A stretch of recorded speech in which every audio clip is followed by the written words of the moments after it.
siya ang tumutulong kay Emma? Eh mukhang halang kaluluwa nun ah. Pero paano sila nagkakilala ni Emma? At bakit niya tinutulungan si Emma? Now I know kung bakit ang lakas na ng loob ni Emma. Ang susunod na programa ay rated PG.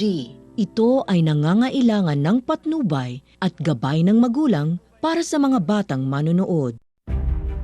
Patindi na po ng patindi ang mga eksena maging ang kaganapan na ating pagkatutukan at ating nga rin namang pagkasubaybayan dito lang sa ating pinagkakatutukan at pinagkakaabangan tuwing hapon na Mami Dearest. Simula pa lang din naman kasi ito na ito nga rin naman kasing si Danilo ay hindi nga rin naman mapipigil sa galit at inis na rin naman dito kay Olive matapos na rin naman kasi na malaman na nitong si Danilo ang totoo na hindi na nga rin naman kasi maipagkakaila nitong si Olive na alam na nga rin naman nila ang totoo sa sekretong tinatago at pinagkakaingat-ingatan nito.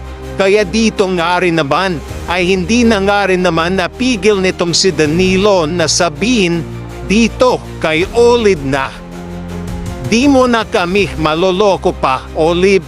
Simula ngayon dahil alam ko na ang mga pinagagawa mo at sinira mo pa ang pamilya ko. Walang kapatawaran lahat ng yun, Olive. Pagsisisihan mo't makukulong at mabubulok ka dyan sa loob ng kulungan. Dito nga rin naman ay nagmamakaawa pa nga itong si Olive na makinig daw mano itong si Danilo sa kaniya.